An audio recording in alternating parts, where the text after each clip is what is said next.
자, 드디어 클로드 미토스가 나왔습니다. 근데 사실은 아니죠. 좀 더 정확히 말씀드리면 우리 같은 일반인들이 손에 넣을 수 있는 건 미토스는 아니고 페이블 5라는 녀석이고요. 미토스 5는 또 따로 있긴 한데 이건 극소수층만 사용할 수 있는 거 아시죠? 이게 무슨 소린가 싶으시죠? 그래서 오늘은 이 페이블이랑 미토스가 도대체 뭐가 다른 건지, 얼마나 센 건지, 그리고 가격은 얼마나 정신 나갔는지까지 천천히 다 정리해드리고, 제가 오전에 급하게 실전에서 잠깐 돌려본 짧지만 임팩트 있는 경험담도 나눠드리겠습니다. 쇼츠로 미토스 유출 설명할 때 보통 일주일 안에 실제 나온다고 했었죠. 진짜 나왔죠. 자, 그럼 시작합니다. 자, 그래서 페이블 5가 도대체 뭐냐? 기존에 우리가 알던 클로드 라인업을 떠올려 볼게요. 가벼운 하이쿠 있고 중간에 소넷 있고 제일 센 오퍼스 있고 이렇게 등급이 3단계로 나눠져 있었죠. 그런데 이번에 그 오퍼스보다 한 단계 위에 있는 등급이 새로 생긴 겁니다. 그게 바로 미토스 클래스 모델이에요. 그 미토스 클래스 안에 있는 모델이 바로 오늘의 주인공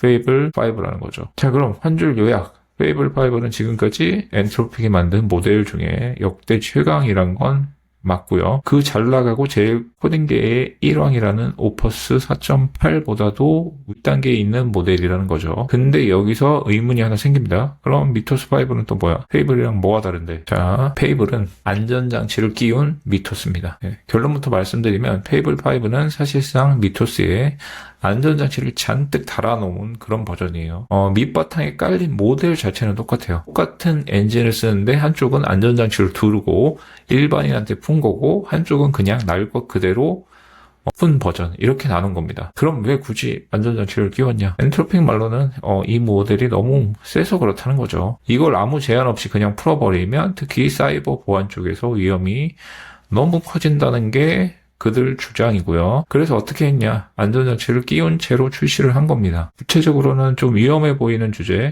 사이버 보안 이런 거요. 이런 질문이 들어오면 페이블이 직접 답을 안 하고 그 다음으로 똑똑한 모델인 오퍼스한테 토스해버리는 거죠. 정리하면 이런 거예요. 페이블이 이건 내가 답해도 위험하지 않겠다 싶으면 미토스 클래스 본인이 답하는 거고 이거 좀 위험한 것 같은데 야 오퍼스야 일로와 네가 말해라 하고 떠넘기는 거죠. 그럼 이 토스가 얼마나 자주 일어나냐? 엔트로픽 말로는 전체 세션의 한 5% 미만에서만 일어난다고 하는데 여러분이 평범하게 코딩하고 글 쓰고 하는 용도면 이 현상이 평생 한 번도 안 마주칠 수도 있죠. 그런데 개인적인 생각으로는 내부 테스트에서 5% 미만이면 현실에선 10% 넘어갈 것 같은 느낌적인 느낌인데 자 그럼 진짜 미토스 5는 누가 쓰냐 이거는 영상에서 많이 얘기했었죠. 제 영상 미토스 편 보신 구독자들은 다 아시겠지만 지난 몇 달간 글래스웨잉 프로젝트라고 해서 사이버 방어하는 사람들이나 인프라 제공하는 회사들 그러니까 신뢰할 수 있다는 극소수 집단한테만 푼 거죠. 그땐 프리뷰 버전 풀었고 이젠 페이블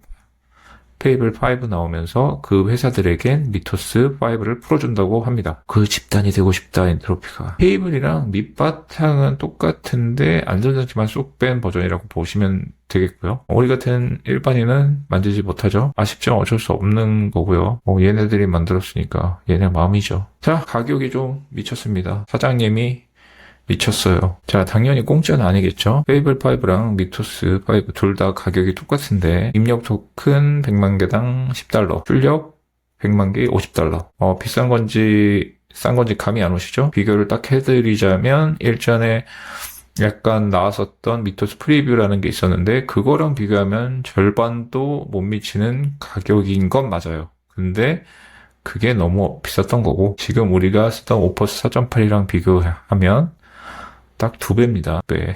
그러니까 시중에 나와 있는 모델 중에 압도적으로 제일 비싼 모델이에요. 엔터프라이즈 요금제 쓰시거나 API로 직접 돌리시는 분들은 이거 꼭 염두에 두시고 페이블 절대 저렴한 모델이 아닙니다. 토큰값 2배고요. 근데 뒤에 설명드리겠지만 토큰 효율은 훨씬 좋다고 합니다. 네. 자, 벤치마크 안 볼 수 없죠. 이 2배짜리 몸값을 하는지 벤치마크 한번 볼게요. 예상하셨겠지만 그냥 줄 세워놓고 다 패버립니다. 다 이겨버리죠. 네. 오퍼스 4.8보다도 좋고, GPT 5.5, 3.1은 아예 가루가 되죠. 네. 그리고 여기서 조금 떨어지긴 한데, 이것도 0.5% 수준이라, 이거는 오차 범위 내라서, 이렇게 숫자만 던져드리면, 여기 SW 벤치 프로 있죠. 이게 그나마 코딩 쪽에선 가장 체감하는 벤치마크 중 하나인데요. 여기서 80%, 오퍼스 4.8이 69인데, 이건 정말 무섭습니다. 네. 그리고 뭐 지식 업무 이런 거 그냥 다 얘기입니다. 자, 근데 여기서 잔소리 한마디 하자면 벤치마크는 항상 양념 쳐가지고 보셔야 합니다. 만든 회사가 직접 낸 숫자잖아요. 당연히 자기한테 유리하게 뽑았겠지만 이런 거는 다 쓰기 때문에 그래도 저는 신뢰를 조금은 할 수 있다고 생각합니다. 코딩 쪽에서. 뭐가 어찌됐든 좋아 보이고요. 자, 이번에 엔트로픽이 자랑한 게 또 하나 있는데 페이블이랑 미토스는 역대 어떤 클로드보다도 혼자 오래 일할 수 있다는 겁니다. 이게 요즘 핵심이에요. 울트라 코드, 워크플로우, 홀즈, 루프 같은 거 최근에 엔트로픽이 하네스 관련해서 줄줄이 내놓은 것들이 전부 긴 작업 어떻게 시키냐에 꽂혀 있었거든요. 페이블이랑 미토스가 그 흐름에 맞게끔 된 거죠. 그 반대인가? 페이블 미토스에 맞게 이런 흐름을 만들었나? 그래서 실사용 사례를 하나 꺼냈는데 이게 좀 충격적입니다. 초기 테스트 때 스트라이프가 그랬다고 하거든요. 스트라이프 모르시는 분들을 위해 설명드리자면 미국의 가장 큰 결제 대행 페이먼트 회사입니다. 페이블 5가 몇 달치 엔지니어링을 며칠로 압축했다. 무려 5천만 줄짜리 루비 코드베이스에서 코드베이스 전체 마이그레이션을 하루 만에 사람 팀이 손으로 했으면 2달 넘게 걸렸을 일을요. 2달도 더 넘게 걸렸을 것 같은데 5천만 줄이라니? 네, 저도 믿기진 않는데 그렇게 주장을 하고 근데 못 믿을 것도 아닌 것 같고요. 근데 2배 비싸다 그랬잖아요. 그럼 우리가 따져봐야 할 게 있어요. 토큰을 2배로 쓰는 거 아니냐? 그럼 결국 4배 비싼 거냐? 근데 엔트로픽 말로는 페이블이 이전 모델들보다 토큰을 더 효율적으로 쓴다고 합니다. 저도 잠깐 써봤는데 오퍼스랑 큰 차이는 못 느끼겠어요. 네. 4.8이 워낙 비싸져서 갑자기 그런가? 4.7에 비해서는 확실히 비싼 것 같긴 한데 4.8에 비해서는 별로 못 느끼겠습니다. 네. 그러니까 토큰당 단가가 2배라고 해서 여러분 프로젝트 비용이 무조건 딱 2배 되는 건 아니라는 거예요. 토큰을 덜 쓰면 1.5배 정도로 끝날 수도 있고 케바케입니다. 그리고 요 그래프 한번 보시면 좋겠는데 여기서 중요한 포인트가 하나 있어요. 노력, 에포트 레벨을 낮음부터 쭉 올리면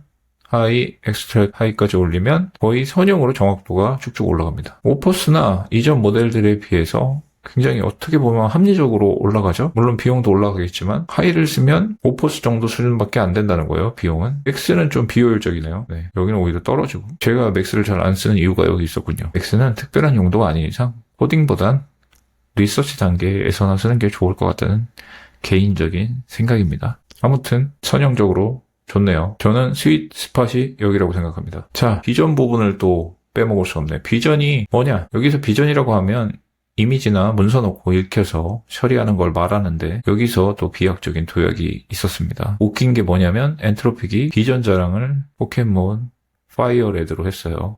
페이블 5한테 게임을 시켰는데 별다른 도구 안 붙이고 비전만 쓰는 미니멀 하네스로 파이어레드를 클리어해버렸답니다. 영상도 여기 있죠. 증거까지 이렇게 남겨놨네요. 이 게임 해본 적은 없지만 재미있겠는데요. 제 스타일인데. 또 하나 재밌는 건 메모리랑 롱 컨텍스트. 네, 기억하실지 모르겠는데 4.7 거쳐서 4.8 넘어갈 때 긴 맥락에서 오는 컨텍스트 불안 아시죠? 그 컨텍스트 랏 문제가 있었는데 영상에서 여러 번 설명드렸었던 고질적인 문제라고 했었고 이것 때문에 하네스도 하고 컨텍스트 관리도 했었단 말이에요. 근데 페이블은 수백만 토큰을 가로질러서도 집중력을 유지한다고 합니다. 와, 이게 충격적인데 컨텍스트 관리도 이제 빡세게 할 필요가 오히려 하면 안 되는 건데 이런 컨텍스트 꽉꽉 채워서 써야 되는 건데 네, 정말 이건 대단하네요. 여기 실험으로 슬레이어 더 스파이어를 플레이하도록 모델을 구성했을 때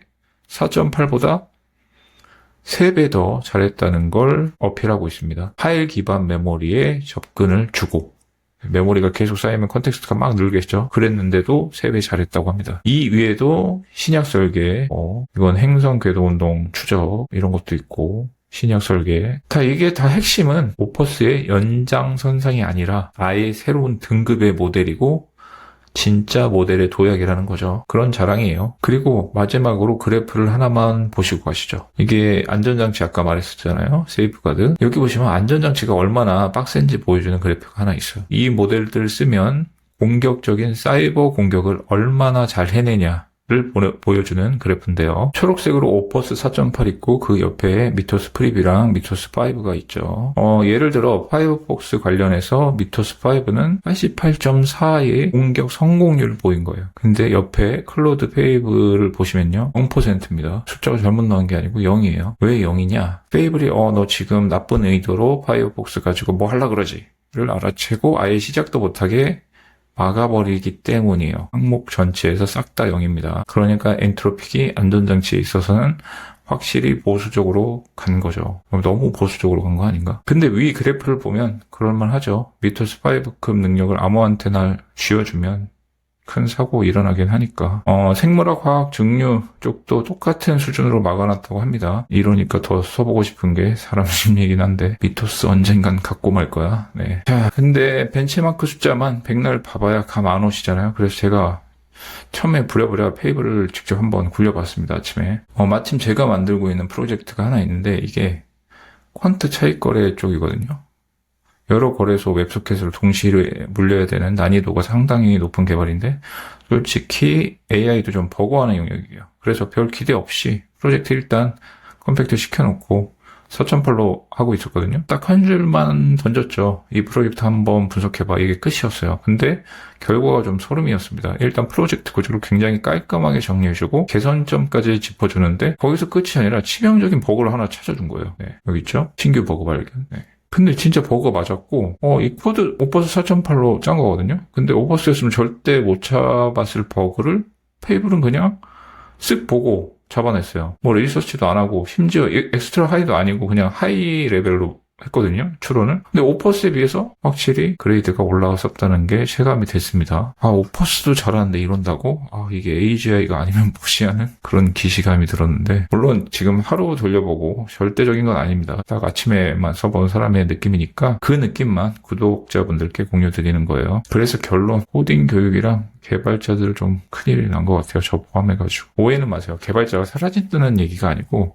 솔직히 말하면 남이자원 기획서랑 PRD 받아서 시킨 대로 딱 그 결과물만 찍어냈던 우리가 말하는 코딩 있잖아요. 그런 걸 돈 받고 하는 행위는 없어질 것 같아요. 솔직히. 한 절반 정도는 그런 일을 했었죠. 개발자들이. 저도 그랬던 시절이 있었고 기간론이나 포모 조장하려는 게 아닙니다. 그냥 그렇게 될 것 같아요. 그럼 왜 개발자는 안 사라지냐? 그거는 간단해요. 아무리 AI가 좋아져도 프롬프트 한두 개로 다 되는 거면 저 퀀트 프로그램도 남들도 다 쓰는데 무슨 차별점이 있겠어요. 그럼 돈이 벌리겠어요? 안 벌리지. 결국 차별화를 둬야 된다. 결국 그 위에서 뭘 어떻게 설계하고 엔지니어링을 하느냐. 그게 개발자의 역할로 남는 거죠. 그래서 저는 교육 방법이 바뀌어야 한다고 봐요. 지금은 다들 바텀업으로 가르치잖아요. 연수부터 반복부터 밑에서부터 차곡차곡. 근데 이제는 바뀌어야 됩니다. 그런 시대가 아니에요. 오히려 아키텍트부터 배워야 돼요. 시스템 설계부터 배워야 되는 거죠. 건축가가 직접 돌 나르고 제도 펜으로 종이에 도면 그리지 않잖아요. 처음부터 전체 구조를 설계하는 걸 배우는 거죠. 코딩도 이제 그렇게 가야 한다는 거죠. 저도 이 부분으로 커리큘럼을 하나 생각하고 있는데 강의로 만들어서 구독자분들께 공개하고 싶고요. 왜 이런 생각하냐면 저도 안드레 카파시처럼 6개월 동안 코딩하면서 코드를 거의 안 봐요. 농담이 아니고 코드 볼 일이 없고